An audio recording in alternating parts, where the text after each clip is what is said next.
Hello, everyone. Welcome to LLK number 45. I'm Laura Nelkin. I'm a knitwear designer. I live in upstate New York in the Finger Lakes region, and I am joined by my alter ego, Lola. I've been getting a lot of questions lately about who Lola is. Lola is me. I am Lola. She's basically the naughty version of myself. So you can call me Lola or you can call me Laura. Typically, if you're saying something nice to me, you're like, Laura, thank you so much. And then if I do something wrong, like forget something in your kit, you're like, Lola, you forgot to put something in there. I don't have enough beads. So that gives you an explanation of how you speak to each one of us. I see people in the chat thread chatting away.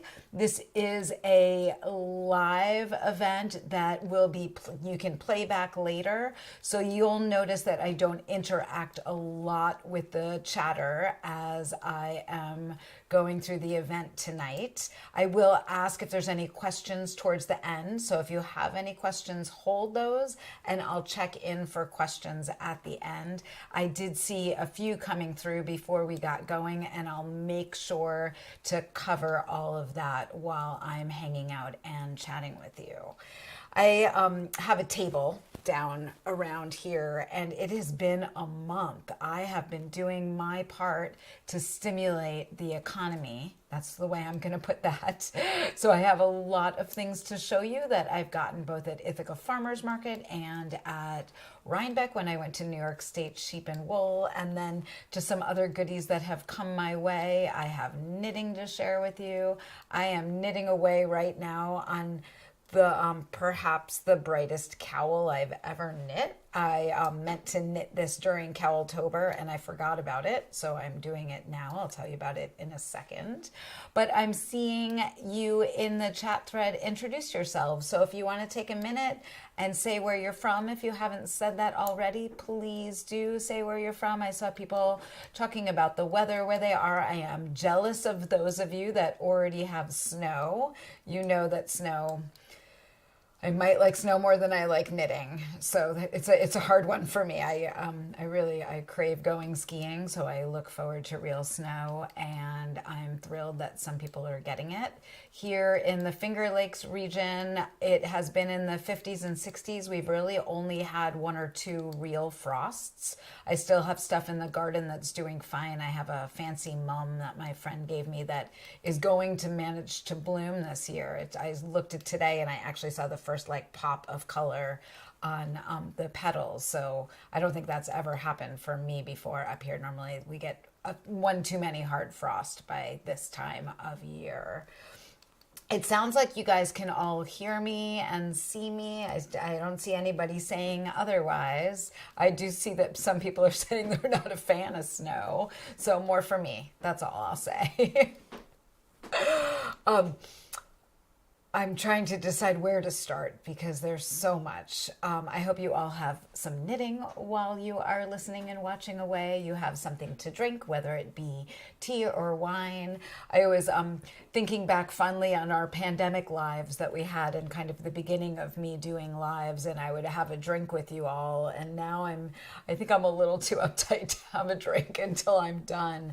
So you all enjoy a glass of wine for me. I'll have one when this is all over this evening. I do have a cup of tea with me that I will grab as I need.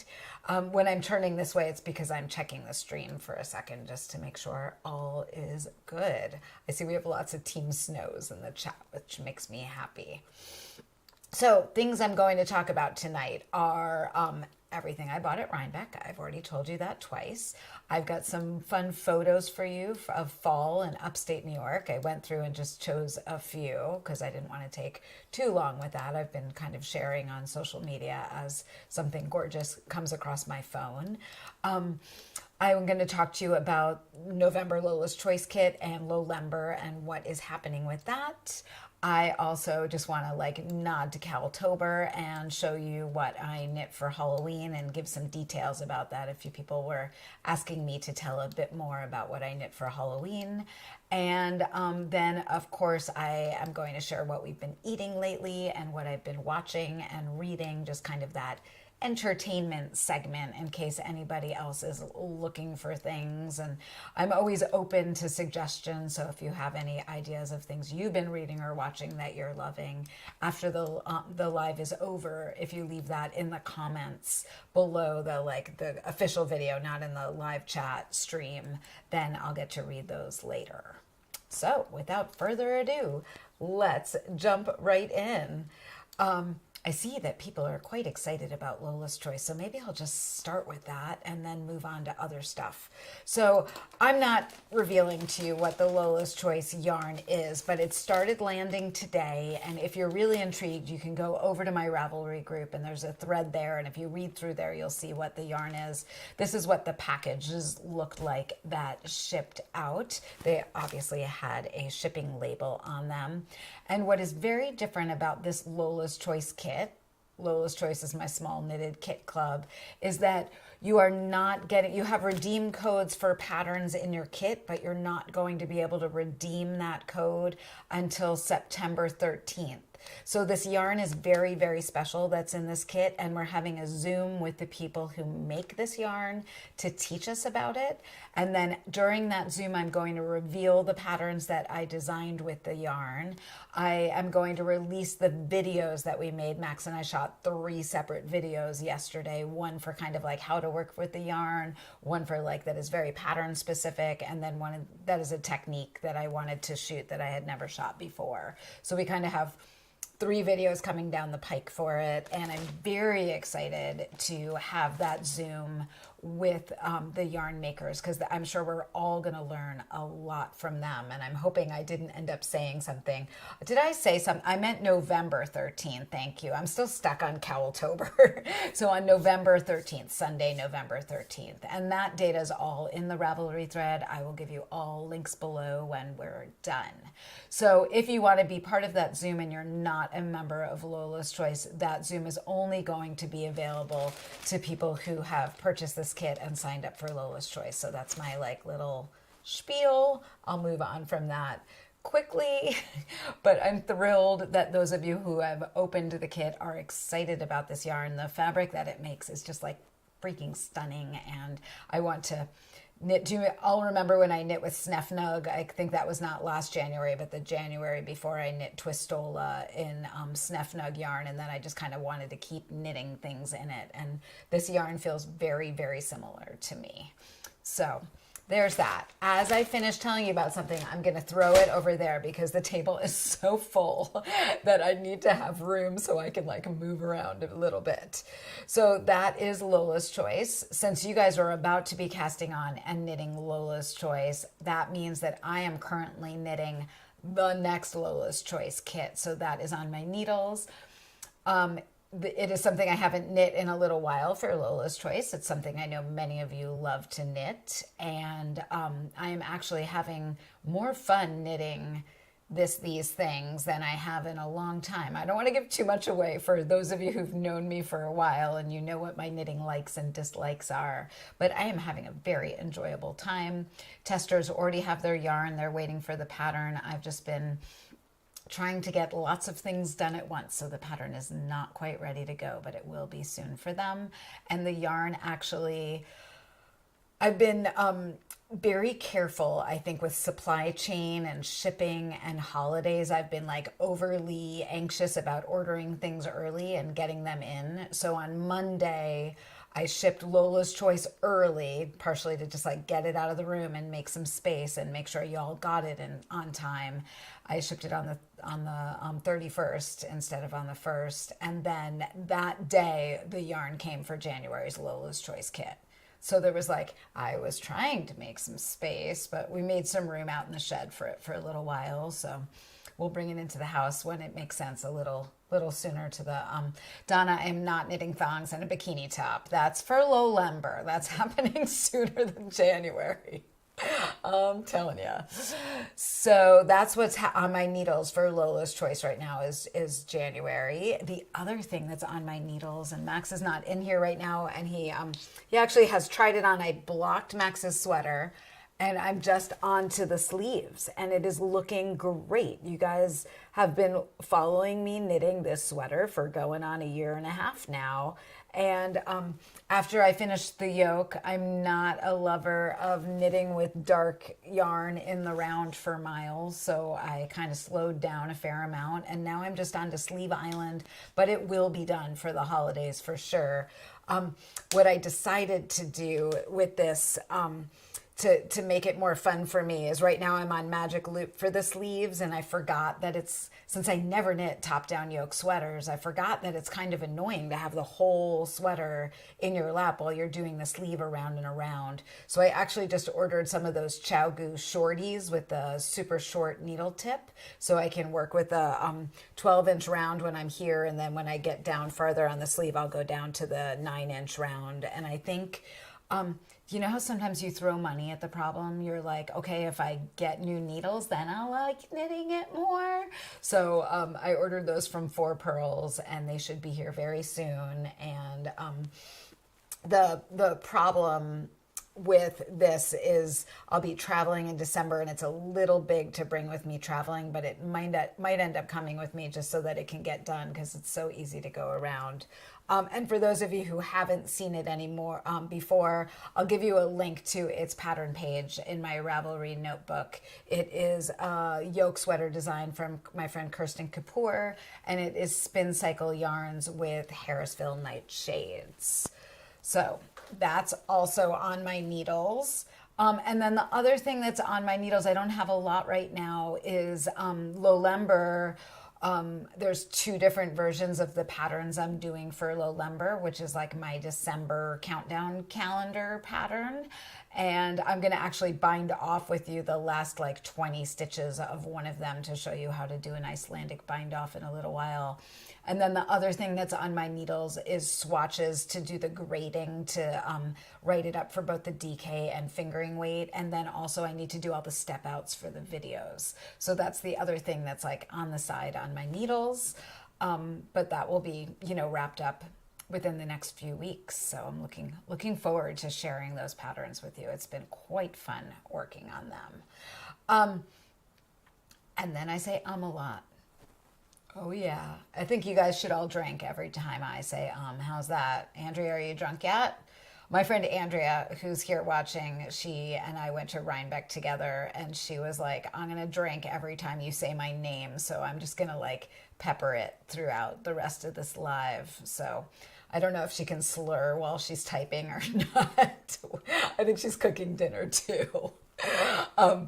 So Cowlltober was fabulous. Cowlltober was our celebration of cowls in October. You all really dove into it with me. It's fun for me with social media to have a project like that because I absolutely love connecting with you all, but I don't love the pressure of having to post all the time on social media. And really, in this day and age, it's our way of reaching out to each other, right? So what happened with Cowlltober is every day I had a schedule, a photo was ready to go, text was written, something went up, and it was like automatic extra interaction every day. And then towards the end of the day, if something was going on and I wanted to post it, I'd go ahead and do that as well. But I realized how much I really loved having that structure around social media. And I know a lot of people, a lot of like designers or people who use social media a lot for work have those really kind of stringent schedules to be able to like keep up their sharing. And I've always gone a little bit with like, well, I feel like showing them something, or I have something releasing I need to tease them about. But it was fun for me to do that. It was fun to do the free Key Fridays with you. Bristol helped me realize that I was really missing the boat when I wasn't saying FREE Friday. So we switched them over halfway through October to Freaky Friday. I did tell you that I was going to release 4 patterns during Cowlltober, and I only ended up releasing, let me get to the beginning here, sorry, there we go. I only ended up releasing 4 instead of 5. Sorry, I said 5, I only released 4. I released Cambio Cowl, and I released North Link for the last kit for the N Club, and I released So Light Cowl, which I am wearing right now in some Kiviot that I got in Alaska. And then I released Flosaic Worsted, which is a worsted weight version of Flosaic. And the last thing, let me get back to the main camera. Hello again. The last thing that I knit is I forgot that I wanted to make a hiking cowl for myself. And I've been going through extra yarn as I'm kind of cleaning out the studio and making room for a creative retreat I'm going to later in November. And I found this amazing hot orange skein of yarn in my stash that I think I got at a Christy Glass retreat. And I realized that I really needed a hunting cowl for when I walk. I went walking with my friend the other day, and she wore her husband's like giant orange vest that he wears hunting. And I was just wearing all black with a brown accent, which is not like the safest thing on the planet. So I've just got this very, very, very orange, very simple cowl on my needles. I basically just cast on enough stitches to go in the round on these needles, and I did a garter ridge, and now I'm knitting in the round, and I think I'm gonna increase in a little while to make it a little wider for my shoulders, and that way I can just kind of have like almost a dicky around my neck that will keep me safe and just make sure that hunters see me as I am hiking in the fall and early winter. Cowl, almost hunting orange color. Exactly, Sean. The other thing I knit that I forgot how fun it is to stress Halloween costume create. Can anybody relate to that? So I used to get really into Halloween when I was in my like teens and 20s, and get really creative and do a lot of sewing. And it was always like, oh my God, we're going out tonight and I don't have a costume. What should we be? And then there's like big runs to the store, and then like supply gathering. And then you're always late wherever you're going because you're like crafting to the last possible minute. And I had that happen. I dressed up this year as Crazy Knitting Lady, which is not that big a stretch for me to do. So I had like knitting needles in my hair, and I wore a lot of wool. We were outside at a campfire, and then I knit a cowl out of LED lights. And this is only one of the strands lit up. So if you all remember Starry Light and Love and Light from last winter, I have a stash of LED lights that I've been saving to make Starry Lights for people for this December before y'all bought them all out of Amazon. Remember last year it got really hard to find the 66-foot lengths. So I decided I was going to take 2 of those strands and knit a giant cowl for myself, or Lola decided to do it. And some people were asking me like about specs about this. Lola cast on 69 stitches because of course she did. And she joined into the round. I think she used a knitted on cast on. And then she knit till she ran out of the first strand. And then she connected the second strand and kept knitting with that until she ran out. And then I just took a piece of wire and kind of like threaded that through all of the live stitches because I think it would be very, very hard to bind off this LED wire. For a moment, I thought I couldn't do my costume because the only LED lights I had were for plugging into the wall, but they have these USB ends on them that plug into the outlet that goes in, that plug into the plug that goes into the outlet that goes into the wall. And Mo Barger helped me realize that I could use power packs. And I have power packs I have a lot of them left over from the M Club and a few from Craftsy when I was doing stuff with them. So I just charged a bunch of power packs. I had them in my pocket. I was plugging my LEDs in. My friend Stephanie had the remote control, so I was like a disco party sometimes, or I was like slow and steady. It was fun. I was passing off the remote control for other people to control my lighting. Pretty fun. And just so fun to be like a little stressed out. Like I don't think I started knitting because I got back from a hike late and then got it all figured out. I don't think I started knitting till 4:30 and the bonfire was starting at 6. And I was like, who goes to a party at 6? And I think we made it there by 8. And it was really fun. It's fun to go to parties. I haven't been to one in a long, long time. Thank you, Cindy. I'm throwing this over here now because we're done with that. Lola was in town for a second and I put her back in the box. Okay, what else can I tell you about? Cowlltober, we'll do it again. I have ideas. You'll see some yarns when we get to the Rhinebeck haul that I already have thinking forward to next year's Cowlltober. Something I am going to knit before the holidays is some starry lights with all of my stashed LED strands. So I don't know how many of you also have some stashed LED strands that you bought last year and never got around to knitting. If you don't have them, I'll give you the link to Starry-Light below. I don't have a photo of it right here. I'll give you a link for supplies just so you can find stuff if you have any questions about it. There is a video on how to knit Starry-Light on my YouTube channel, which you are hopefully subscribed to. That was Laura, not Lola. That was goofy. It's a really fun knit, and people get so much joy when you gift them. So I already know the people on my little Starry-Light list that are getting them this year. So my hands got too tired last year after a while. Let's see, reading. I think we're getting towards Rhinebeck and fall. So I think I have some photos of Rhinebeck. I don't have a lot of photos of Rhinebeck, partially because all of the photos I have on Rhinebeck, some of them I already shared them on social media. And then a lot of them have me in them, and you're like looking at me right now, so you don't need to look at me in photos as well. But I do have some photos of making our basket. And I just want to tell you about the basket making class that I took with Wendy Jensen. So what was very different about going to Rhinebeck, which is New York State sheep and wool, than it has ever been for me before, is I really kind of leaned into the experience of being in the Hudson Valley and being at Rhinebeck instead of like running around at the festival so much. So we came in super early so we could take a one-day class with Wendy on Thursday. I just want to show you the inside of this basket is amazing. Look at that star down there. Then I can show you the bottom over there. And it was so fun to make. My hands were tired and they hurt and they were dry and they were a little cut up afterwards. So it was like hard on the hands. It was a one-day class. If anybody's ever taken like a glass blowing class at Corning Museum of Glass or anything like that, where you like sit down and you're blowing the glass, but really like the guy or the woman is doing all the glass blowing for you and like running around you in circles.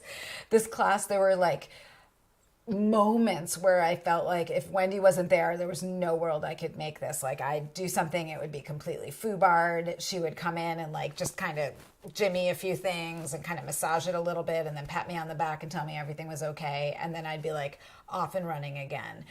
So I feel like both of our hands, our four hands together, me and Wendy's, made this basket, and I would love to take more classes with her. She's in the Berkshires region in Massachusetts. She said I think she can take up to like 6 or 8 or 10 in a class, so she's somebody you can like get in contact with and go with friends and make a basket. I have a list of people that definitely have said that they'd love to do that with me. So I would be happy to make the same basket again. It's the perfect size for my knitting. Like it's Max's sweaters in there. It's not like I'm trying to rifle around and find things. It's like just the right size. And you know I love baskets. Like I've always had baskets and it's something I've always wanted to do. I put up a basket behind me that I got when I was in Ireland from Kieran Hogan, and he also teaches workshops outside of Galway. So maybe one day when I retire, I'll do that too. But I won't retire for a long time. Don't worry. Moving on. More Rhinebeck. Let me show you photos. So distractible. So, I'm the worst. Okay. So here's just a photo of us finishing up our baskets with some of Wendy's tools. And then here are 3 very proud ladies. There's myself and my friend Julie Bath, who lives in Rhinebeck, and Andrea. Andrea, take a drink.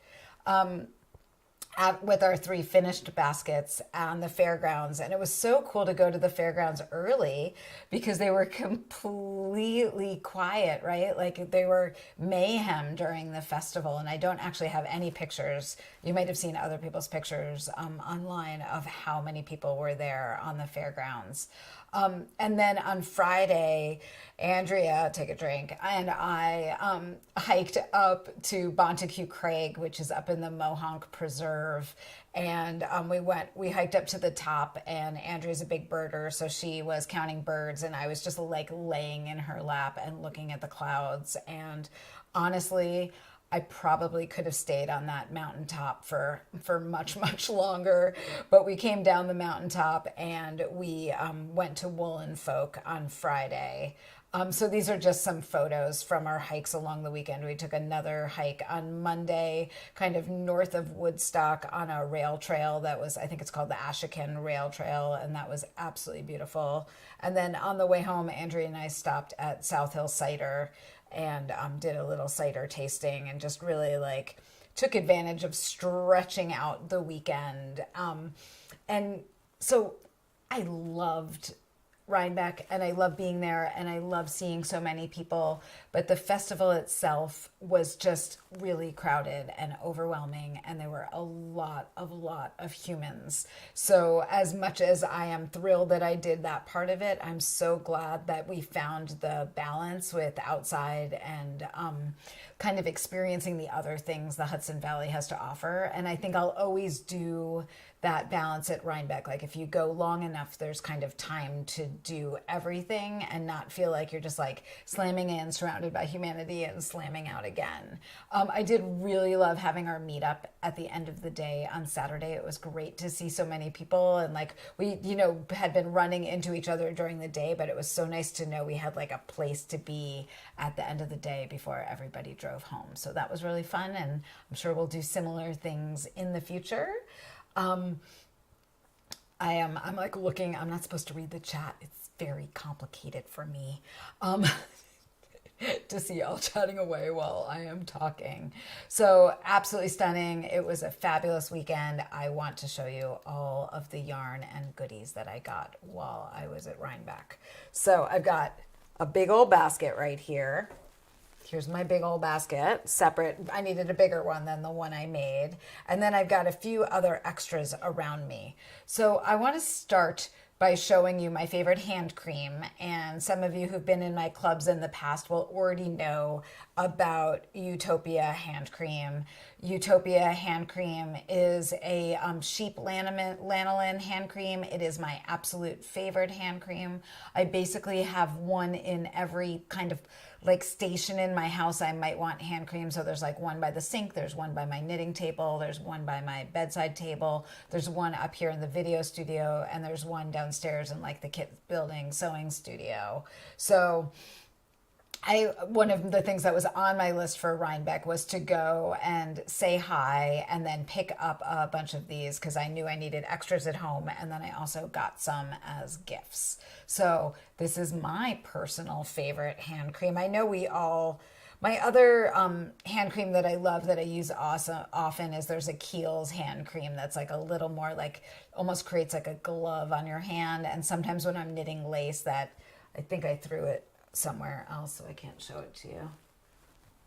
No, I can't show it to you right now. That's the one where I'm knitting lace in the depth of winter. That will be the hand cream that I use. But otherwise, I love my Utopia, and they're a fabulous company. So, the Kiehl's is right in front of my face. This is the Ultimate Strength Hand Salve, and I get it like when I'm in airports or something. It is very, very good. So Diana wants me to start spinning and carding, and I can't. It's too much. I miss sewing right now. I can't even imagine taking on another new hobby. But I know it's really yummy on your hands, so I hear you, Diana. I'm sorry. More Rhinebeck goodies. I got to see my buddy Nicole, who always does my my Zoom moderations when we have Zooms. Super helpful. So a lot of you know Nicole from that. And she got me this absolutely adorable Beanie Baby, who I get her daughter Evelyn saw it at a store and really wanted this psychedelic alpaca. And I think Nicole, I'm sorry if I'm getting this story wrong, I think Nicole was like, no, sorry, no psychedelic alpaca for you. And then she went and looked, and this Beanie Baby's name is Lola. So I believe that both Evelyn and I got one. I hope Evelyn got one too. I'm going to be sad if she didn't and I did. But Lola is now part of the studio. She's hanging out. Let's see if I can get her in there a little bit. There we go. She's just like peeking in the corner. I got it right. Yay. I'm glad. I try to listen. The next thing that I got is this really cute little sheep. Actually, I think I had already gotten this before, but I saw them when I was at Rhinebeck. This really cute little sheep ornament from Englishman's Bay, and they have their booth is so intriguing because they just have like rows and rows and rows of these very, very comfortable, colorful little sheep. And I actually got you all a kit, so this is going to be the giveaway to make one of these little kits. So that is another thing I got, and now let's do yarn, which is some serious stuff. So I want to start with what I got at Woolen Folk, I think, to just kind of go through the weekend. I was pretty under control. I don't have quite everything up here, things I got multiples of. I only grabbed one. But at Woolen Folk, what is very fun about going to events like this is seeing people's yarn that I've never seen before. So it is very hard to, as you all know, to feel yarn on the internet and really get an idea of what it is. And you end up kind of pigeonholed into the yarns that you hear about that everybody else is working in. But I was really interested in looking at yarns at Woolen Folk and at Rhinebeck that weren't necessarily the booths that were crowded with all the people who were like, oh my gosh, everybody's got to get this. I was more intrigued by like finding the new, right? And supporting people who are making a go at a business that I know is not very easy for the majority of yarnies. I think just like in the knitwear design business, there's a few names that really kind of rise to the top and have success with most of their designs. And there's a lot of designers who design and don't get as much attention for their work. So very similar with yarnies, and I was completely looking for them.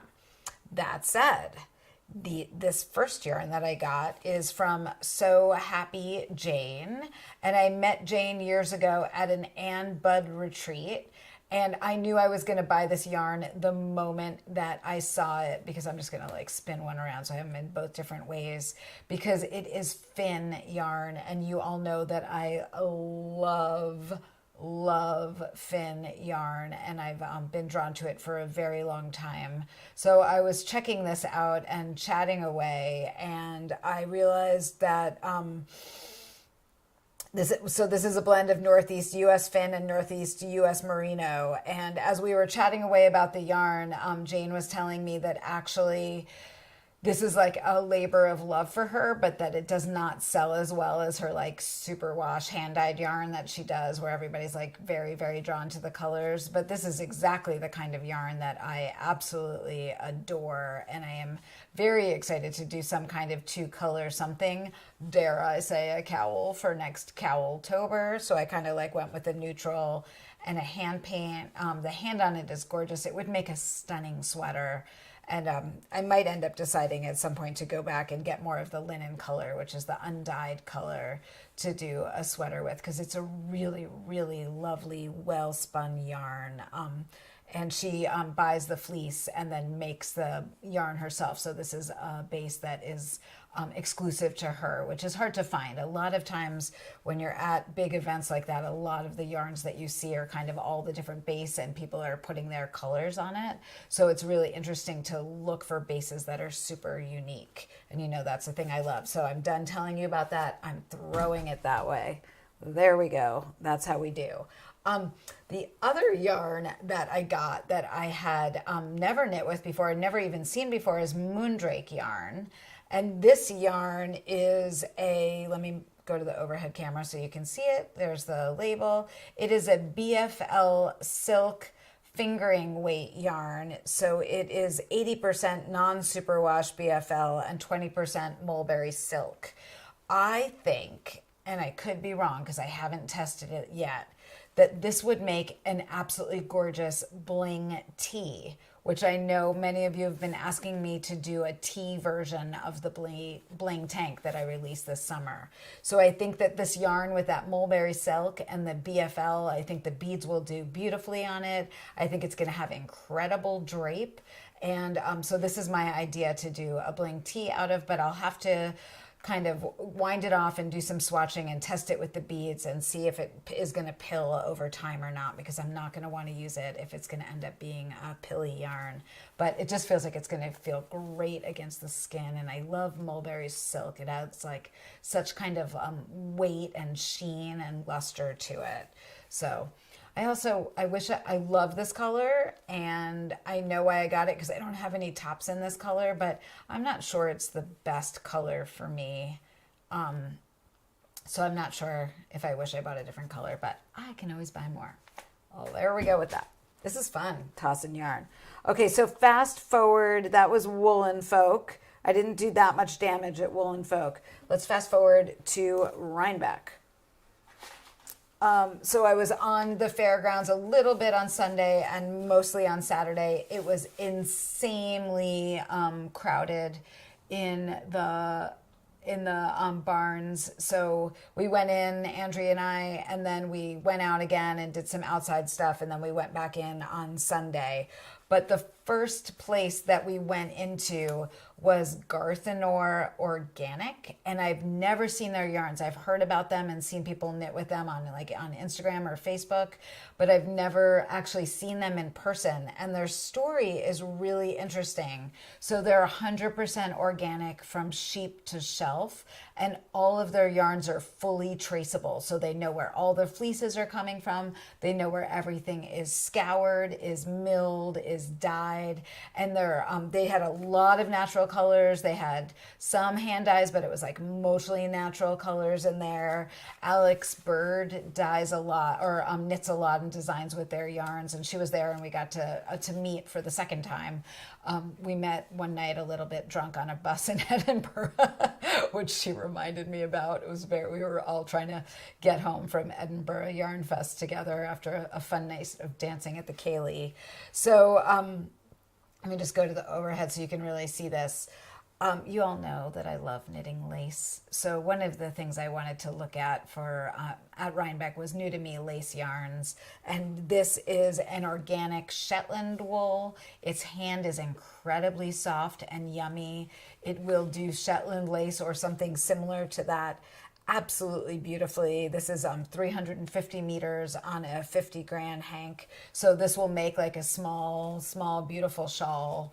And I'm thinking on it for a future project. So you can just kind of shelve that I told you about it once, but I'm very excited. And I could have left the fairgrounds after I found this yarn in my mind. Little did I know what I was going to find after the skein of yarn, but I felt like I got there and I found what I was looking for. And I was like, my work here is done. I love that you guys are all chatting about fleeces. So if you're watching this afterwards and you turn on the live chat to make sure that you're watching the chat while you watch me, I can see that people are chiming in with information about fibers that I'm talking about, because there's spinners here and people who are way more in tune with their fiber knowledge than I am. So thank you guys for kind of chiming in for all of that.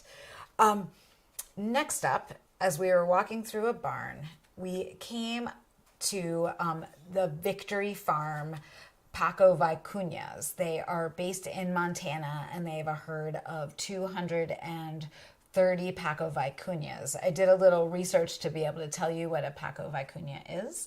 And a Paco-Vincuna is a crossbreed. Basically, it's a camelid that's a crossbreed between an alpaca and a vicuña. And vicuñas have, I think, the warmest and lightest and most expensive, gorgeous, exquisite fiber, and they live wild way up in the Andes, and they do not domesticate very easily. So the Paco-Vincuna is a way of crossbreeding the vicuña so that there can be small herds to get fiber from them in a sustainable way.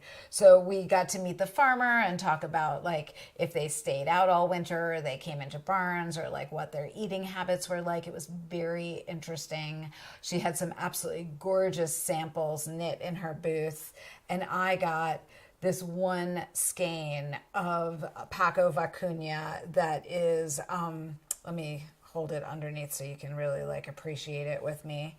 It is 80% Paco-Vincuna, 20% silk. It's a 2-ply lace weight. It's about 1 ounce is 200 yards. I wish you could feel it. It is so soft and scrumptious and light. Very, very similar to the caveat that I'm wearing. It's going to knit up very much like this. It's pretty much the same size skein. I think it'll make a similar sized cowl to Solite Cowl. this skein was $70. The skein that I really wanted was like 3.5 ounces. It was from her Darkest Boy, and I think it was like $170 or $180. And I really, really tried to get Andrea to share it with me. Drank Andrea, but she's got to be really drunk by now. But she wouldn't share it with me, so I got the next darkest skein, and the color is absolutely gorgeous. It's just like so rich and yummy and brown, and it feels so good. And this is why I go to Rhinebeck, to meet the people that raise the animals that make the yarn, that then come all the way across the country to share what they do with people. Like, it was a superb experience, and that's why I'm there. So then the next day when we went back, I started wandering off on my own. I think Andrea was looking at like some Finn sheepskins in one booth, and I wandered off, and the next booth had cashmere from a really small farm in Virginia called Spring Gate Farm. It's 100% American grown cashmere. These are both lace weight skeins. They are both 3-ply.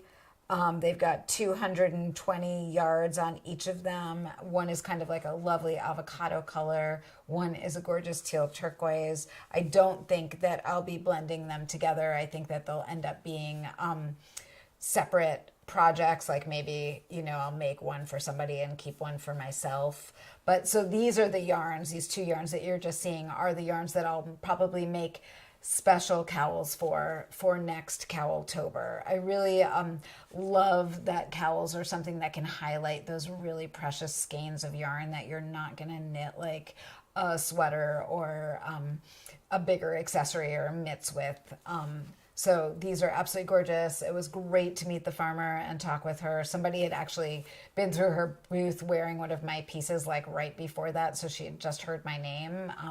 And we got to chatting. It was very fun. So I'm thrilled that I found her and purchased this yarn. And then I did a lot more walking around, a lot more talking. And on Sunday, we finally went over to Jill Draper. My dear friend had a party on the other side of the river from Rhinebeck in Kingston in a park. And it was just like an absolutely gorgeous, glorious day. And she had mimosas and she had bagels and she had food. Her mom made like 800 million really good cookies. And I bought some yarn. And at first I was like, I don't need to go to Jill Draper make stuff party and buy yarn. I have all of her yarn. I did not have all of her yarn, but now I do. So one thing that I got was 2 more skeins of Mini Empire. Mini Empire is what I've done, or Empire is what I have knit all of my artichoke French patterns in. So my artichoke French sweater and hoodie and hat and mittens. I, for a hot second, thought I was going to do an artichoke French cowl in October, and I just could not get that together in time.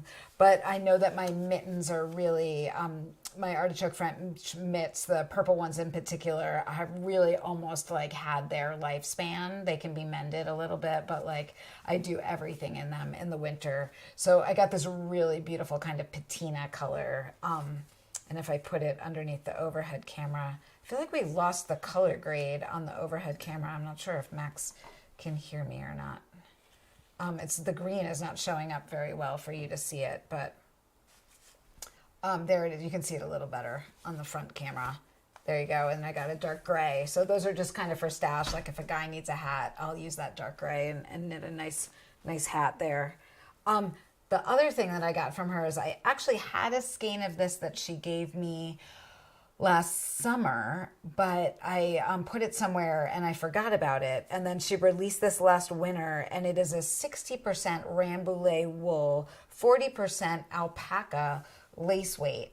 So here I am this whole weekend, like I'm looking for new to me lace weights. I really want to dive into woolly lace weights and see what's out there and new yarns I haven't seen before. And my buddy Jill had one that is like absolutely perfect for doing lace knitting. This is very similar to Ellsworth that I did Mythica in, but it's a little bit different. It has a little bit more of a halo, and it's alpaca rambouillet instead of a Dorset. So the hand is like a little kind of softer and kinkier, and I'm very much looking forward to swatching this and doing some lace in Lee.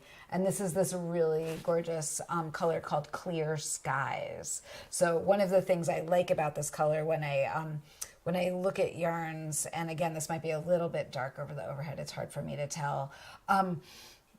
When I look for lace weight yarns, I don't typically choose yarns that are too dark because the lace gets really lost in the dark yarn. So this yarn has this lovely heather to it, and it's also quite light. I'm just like stroking it like it's my favorite friend. I'm a little embarrassed that I forgot about it since I already had it, but I bought myself a skein. So I have another one, tossing it over there. And then finally, this is the yarn I took a photo of today to tease you. This is Jill Draper Make Stuff Barstow in September Storm. And Barstow is her brand new sock yarn. It is a non-superwash sock yarn. It is 100% Dorset wool from the Fingerlakes. So this is a really unique and sturdy workhorse of a sock yarn that will make an absolutely gorgeous sock fabric. Clearly, I've not cast on with it yet because I still have it in this beautiful, beautiful skein, but you can just like see all of those colors. Kind of like, I want you to see, it was like Jill looked out her window and kind of caught every bit. I'm unwinding it so we can really all appreciate it together. Let's just go for it here. If I go down the skein so you can really see the colors, look at that. This is like color porn right here.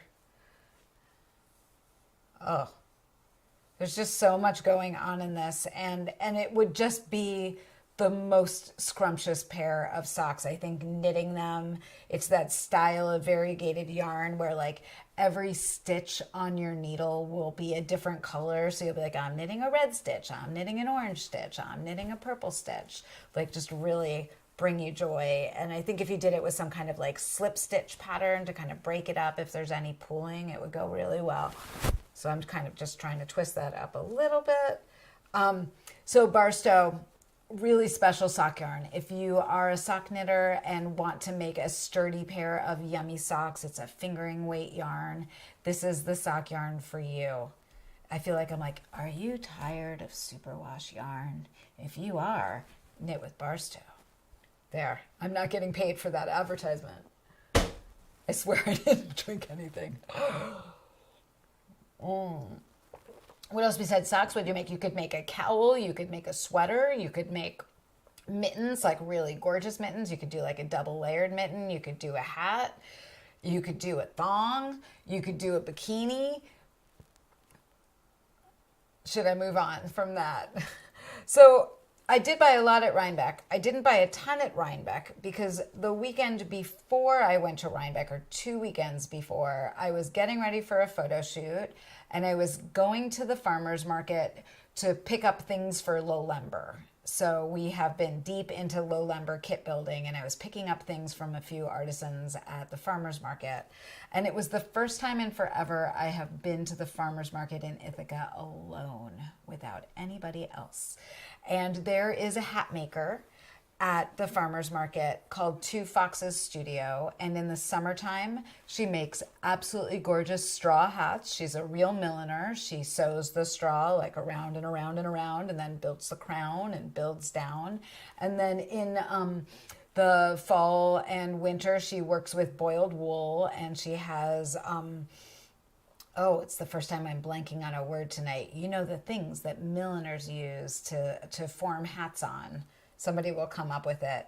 I'll give you links to everything below. I absolutely promise. At the end of this, I have links all ready to go.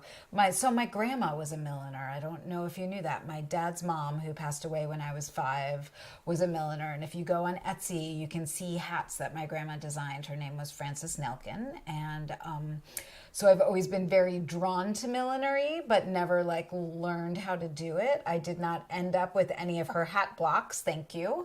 I did not end up with any of her hat blocks. I'm not sure quite what happened to them, but I do have her. She graduated from FIT, and I have her graduation certificate up in my studio. And I have like some of their old stationery, and I have a small collection of her hats that people have sent me over the years. So I tried on lots of hats with Kimberly at Two Foxes Studio. And I just kept trying them on, and I kept saying to her, like, what do you think will look good on me? I am tired.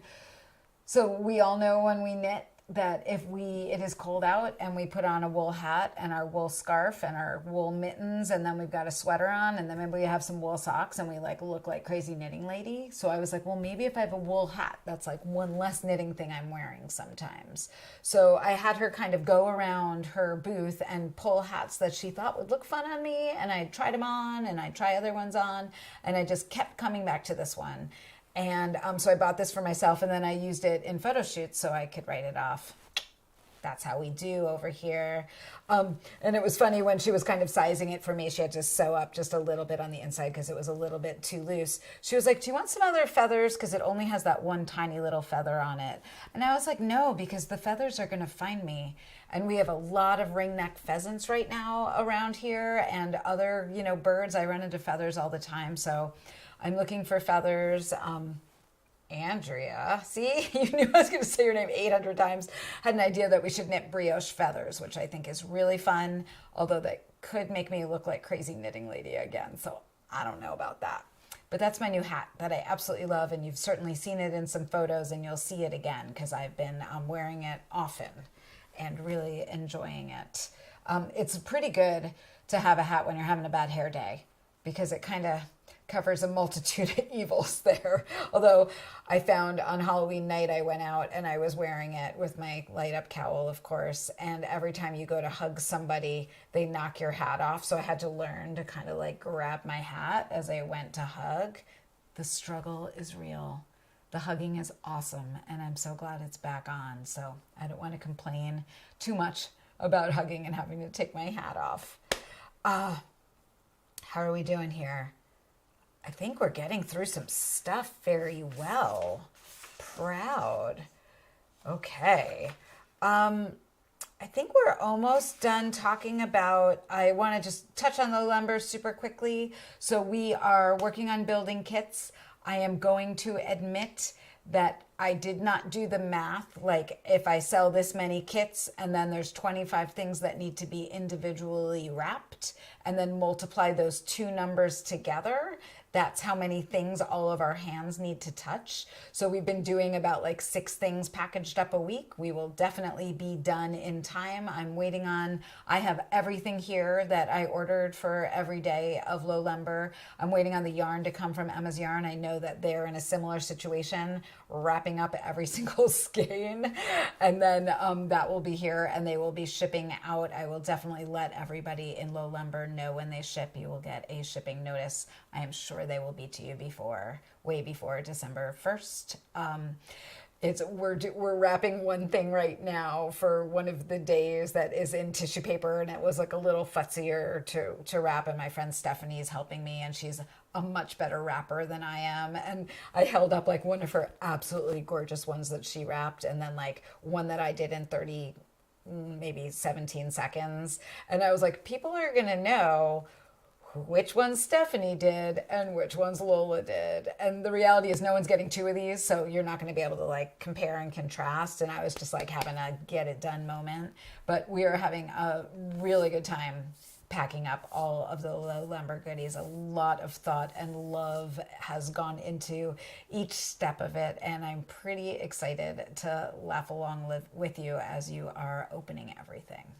So I'll be fine, but we're having some working weekends right now. It's fine. I feel so lucky, and I've been playing, like, I play as hard as I work. I promise that I have a very good work-life balance. I make sure I hike. I make sure I wear LED cowls to bonfires. I'm okay. I'm super excited too.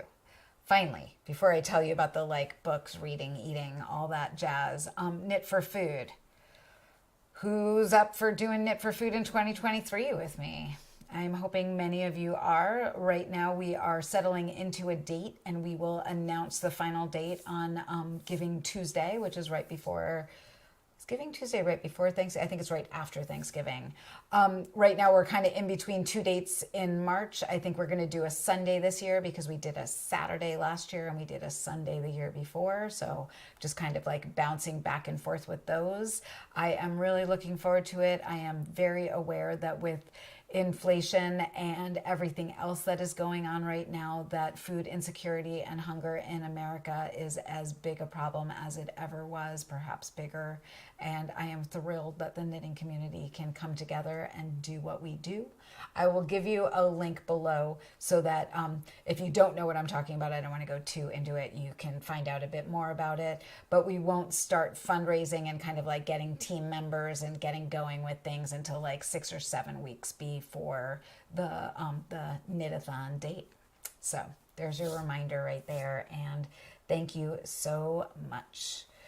Okay, next up.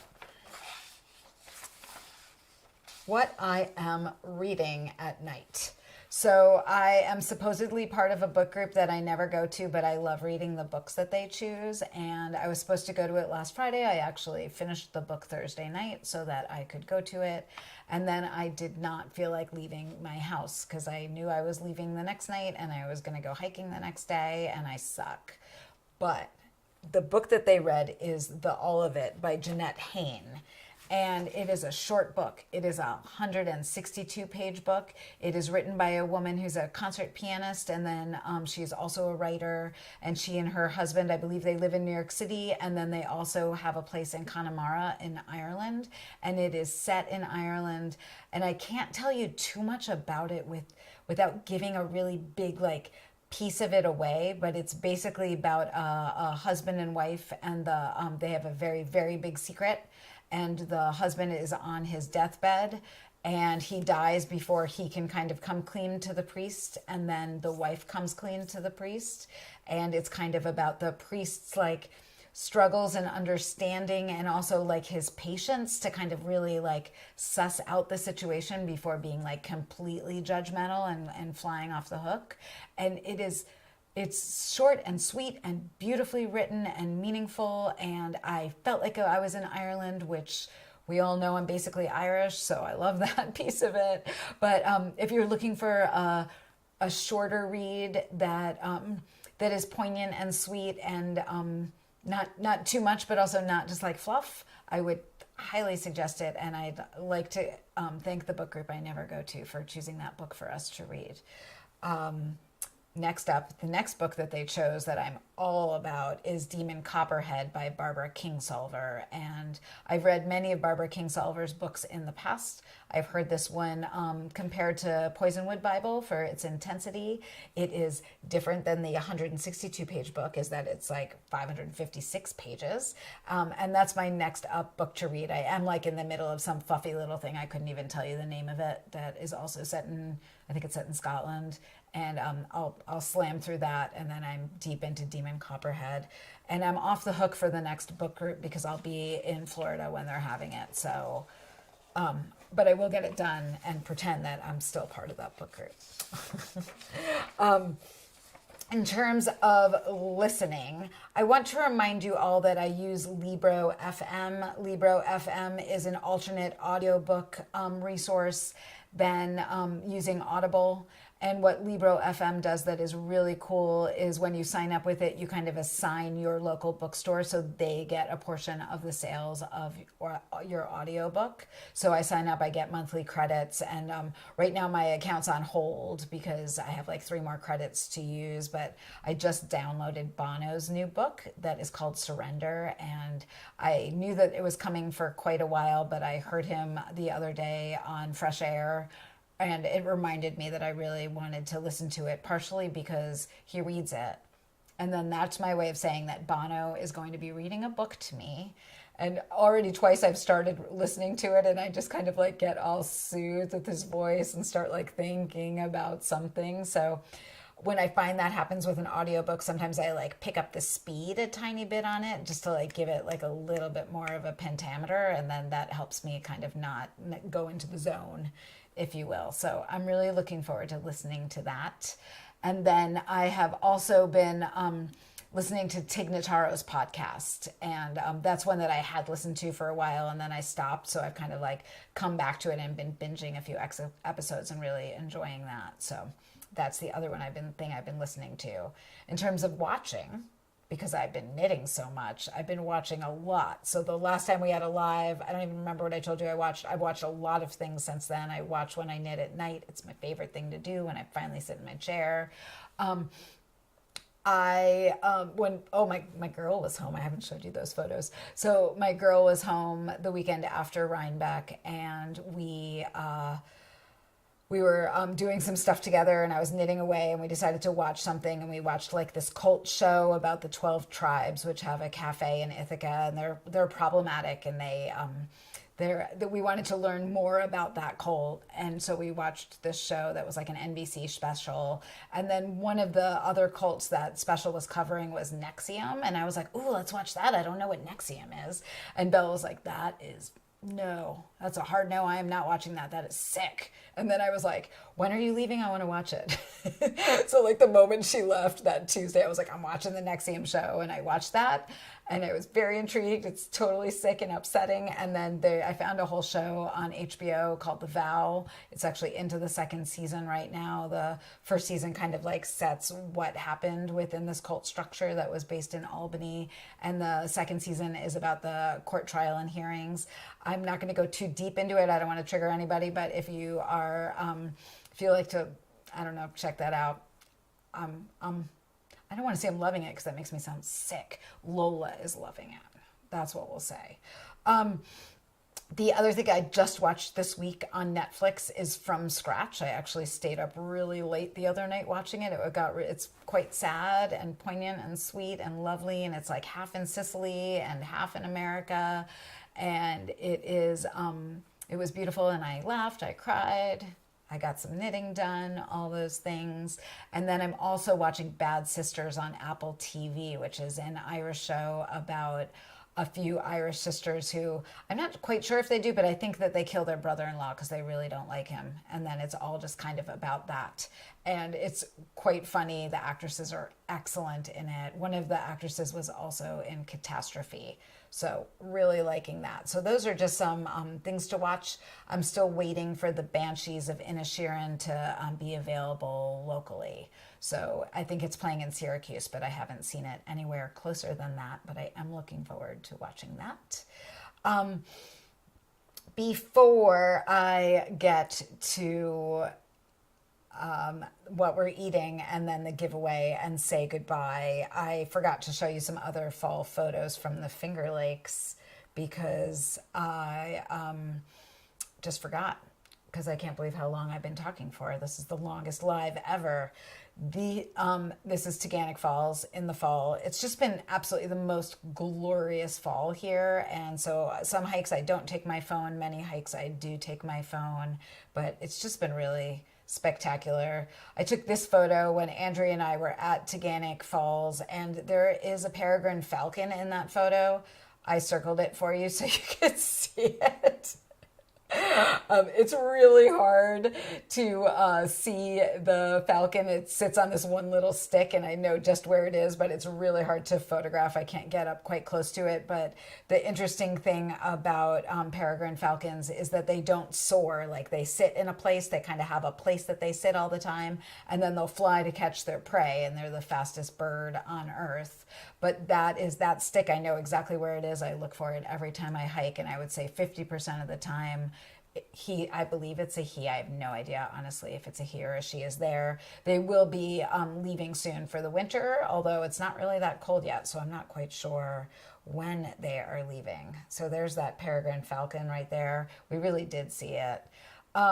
Here's just some other photos at other points in the gorge. I've taken a lot of photos of pretty leaves in my hands. It's like, I don't know how many of them I can show you, but there is one spectacular one. These leaves on my trail are my favorite leaves. They have this like lovely green and raspberry in them, and right now I'm forgetting the name of this bush. I always have to like Google it and look it up, but it's just like a weedy bush along the side of the trail, and I love to see it change from week to week.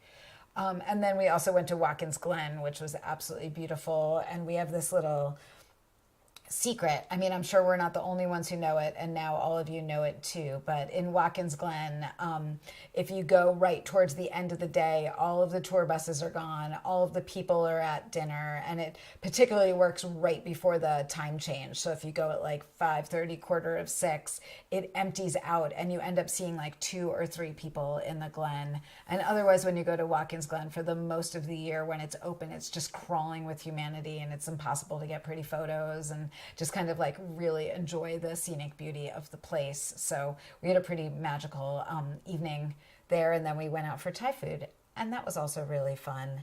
And then I think finally we went on a hike with my father-in-law and his new puppy, which was absolutely a blast. It's Andrea, thank you, it's a viburnum. And there is my sweet husband just kind of looking over, I believe that is Second Dam in the Wildflower Preserve in Ithaca. And my girl's Bo got a good new camera, and he got a great photo of all of us. And I would like to believe that if my family had a band, that would be our album cover. That's what I'm saying right there. That's my family's album cover. So just to wrap things up, eating wise, I actually have been cooking a little bit, even though I sound so busy, and how could I possibly have any time to cook? I loved all of your soup recommendations on the last post. On the last live, it's a great resource for anybody who can't decide what to make one night. You can go there. I'm not quite sure what happened with comments. I actually think that YouTube was holding comments where people used links, like I told you to use a link for the for your like recipe that you wanted to share, and then it wasn't posting most of those. I have no idea why. So I know many of you tried to comment and they didn't come through, but Sharita was awesome and set up a thread in the Ravelry group to share recipes. So if there's any recipe that you're looking for, you want to share, we also have a thread in the Ravelry group for that. I've been working on recipes for both the November Lola's Choice Kit and for Lowlumber. And I also have been revisiting making Japanese curry, which we were making last year, and I was going to share that with you all. And then it got too hot to be eating Japanese curry. So we've been buying these golden curry cubes from the local Asian market, and you can get them at like medium hot or mild, and they're yummy. And the last time I made this, I actually forgot, and I made the recipe off the back of the box, and I'm going to tell you not to do that like I did. And I actually have a great recipe for you that uses these curry cubes. You can make it with chicken or you can make it with vegetables. I used a squash this time in mine, and it's really yummery and savory, and it's good over roasted cauliflower. It's good over rice. It's good over noodles. It like lasts for a few meals, and it's just like warming and yummy. I don't know if you guys have ever tried it.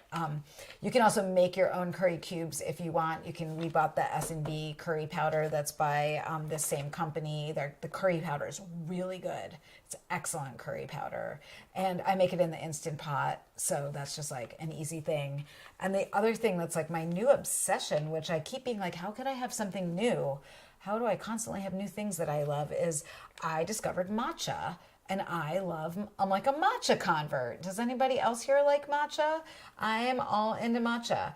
So this matcha is an organic ceremonial matcha. You just use a little bit, and I like to dissolve it in a little bit of hot water. I have like a little foamer thing for making like little cappuccinos or hot chocolates, and you kind of like whisk it up with that, and then I add some honey, and then I add some hot milk, and I whisk it up again, or you could use oat milk or almond milk, and it's just like a little bit sweet and yummy. And if you're wondering why I have so much energy, I had a cup at 11 today. It is caffeinated, maybe even more than coffee for me. I don't know if I'm sleeping tonight, but it's really, really yummy. So if you haven't tried it, I would say maybe before like buying a bag and making it at home, if your local coffee shop makes it, or like Starbucks matcha is not actually horrible, so you could have a Starbucks matcha to try it. They need to make it well. The trick is that the powder needs to get really dissolved in the water, and if it's not, if someone doesn't take enough time to dissolve the water before they add the milk, it is thumbs down.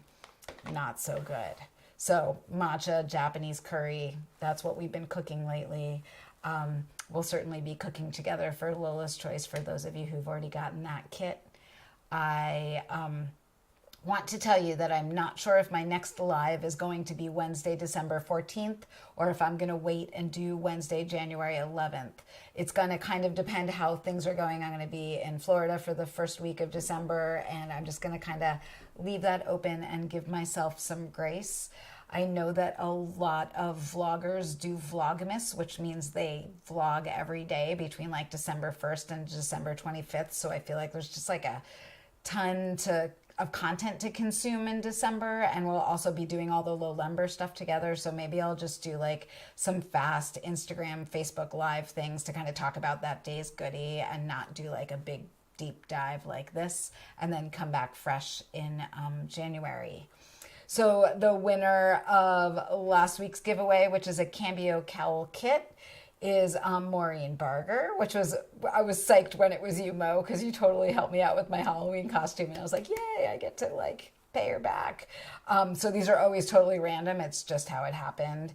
And she said her go-to is a roasted orange veggie soup. She cuts up butternut squash, carrots, and a sweet potato, and some red onion wedges. She tosses in oil and spreads that on a sheet pan. She roasts until soft. She dumps the cooked ingredients in a pot on the stove with a carton of veggie broth and adds herbs to taste. She likes garam masala and cumin. I feel like the Great British Baking Show right now.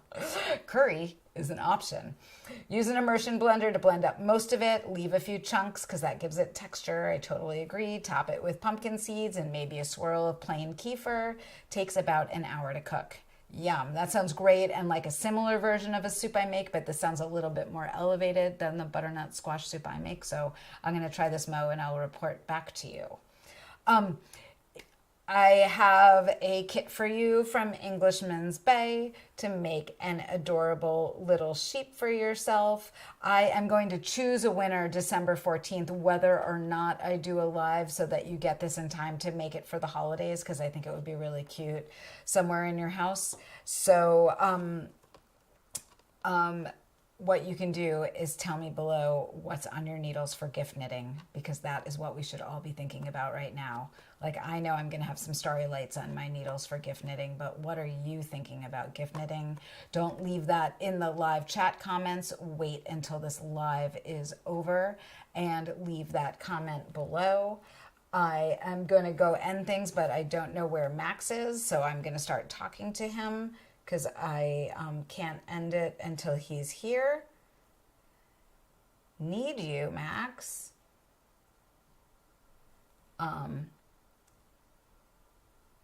I'm waiting to hear if I hear feet on the stairs. Any questions? You guys could ask me some questions while we're waiting to like wrap things up. I agree, Sean. I would love to have a potluck with you all where we all bring soups and salads and share together. Hi.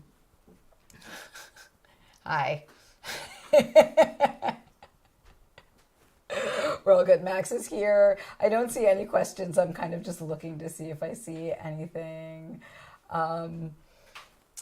What Erin says, we all have to take a drink. I'm having a tea. Max, everyone says hi. And then we're all going to say bye. Always with whiskey, Sean. I'm seeing some good comments in here. Oh, somebody wants to know about my next knitting tour. Rita, we just got dates for the next cruise. This is like, I like to call it my Irish goodbye. I'm never going to be done. We just got dates for the next Ultimate Knitting Cruise. I believe we are sailing out of Amsterdam on August 26th. It is a 2-week cruise. I will send out an email with information. I know those of you who are interested, some of you, we already have deposits from 2020, so you are definitely in, and hopefully you can come. And we're just kind of gathering all the pieces and making sure we have like the pre-night hotels, and we already got the rooms saved on the boat, and it's with Holland America, and it's going to be awesome. And I'm going to tell you more about it in the next live.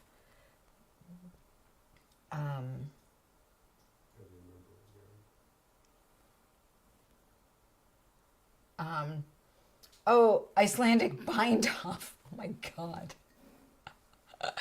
I forgot to do the Icelandic bind off. I'm going to do it on Instagram tomorrow. I'm sorry, you guys. I'll just do it on Instagram tomorrow morning, and you can forgive me for forgetting to do it. There was way too much to talk about here.